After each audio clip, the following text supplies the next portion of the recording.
Au décrypteur, on se fait souvent poser la question, mais comment ça se fait que telle ou telle personne croit en telle ou telle théorie conspirationniste ou complotiste? Bouchra Ouattich, on te retrouve parce que tu t'es penché dans le cadre de l'émission Découverte sur nos cerveaux. Et la question centrale de ta démarche, c'est pourquoi notre cerveau voit des complots partout?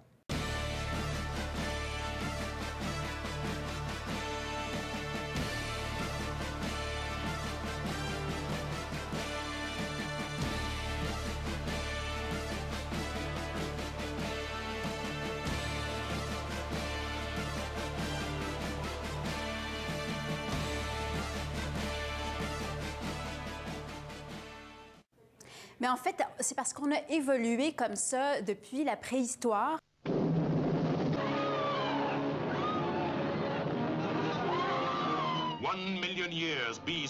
Bonjour à toutes et à tous, c'est Paléo News, l'émission qui fait des news avec du vieux. En premier, et probablement le plus surprenant de tous, c'est cette découverte selon laquelle certains variants génétiques qui nous rendent sensibles au Covid-19 nous ont été refilés par Néandertal. Alors, il faut comprendre qu'autrefois, si on remonte à plusieurs milliers d'années, erupts on the screen with volcanic excitement. 1 million years BC. Il y avait beaucoup plus de complots dans les sociétés qu'aujourd'hui. Primitive man and monstrous beasts fought each other to inherit the earth. Et quand je dis complot, là, je ne veux pas dire dans le sens on est dirigé par une société secrète de lézards, mais vraiment dans le sens tout simple de les tribus voisines complotaient pour voler des ressources, pour voler de la nourriture à une autre tribu. Introducing the fabulous Raquel Welch, the sensational star discovery of this or any other year in 1 million years BC.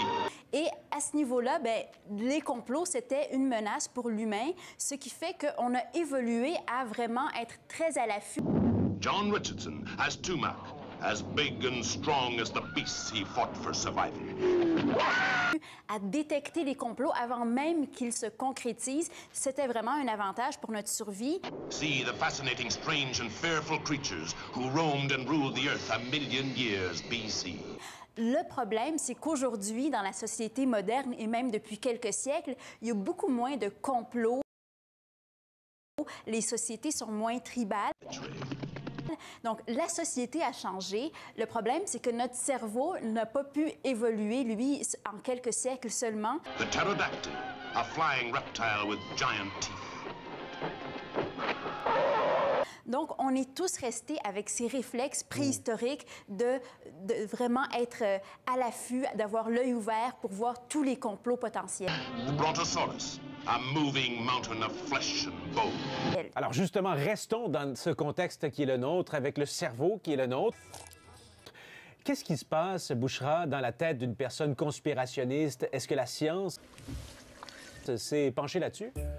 En effet, on voit certaines zones du cerveau qui s'activent, certains biais qu'on a tous en fait à l'intérieur de notre cerveau, mais chez certaines personnes, ça va s'activer plus que chez d'autres. I would really like some. It's good. Premièrement, quand on a peur, notre cerveau se met en mode de chercher des moyens pour faire face au danger. La première chose que le cerveau va faire, c'est de chercher la cause de ce danger-là. Introducing the fabulous Raquel Welch. Et on a un biais qui nous amène à penser qu'il y a une cause intentionnelle, qu'il y a une cause qui a été créée par quelqu'un, plutôt que de se dire, c'est un hasard, c'est un accident. Faites ce qu'on vous dit, je vous en prie. Et il y a une recherche assez intéressante qui démontre que les gens qui voient des peintures abstraites et qui sont capables de voir des formes concrètes dans ces toiles abstraites, ils sont plus enclins à croire à des théories du complot, comme quoi un cerveau qui fait plus de liens est un cerveau plus conspirationniste. Et puis, une fois qu'on met le doigt dans l'engrenage... Arrête, là, pendant que c'est le temps. Yeah, je me ferai pas pogner. Qu'on croit à une théorie du complot, on a tendance après ça à croire à plusieurs autres théories.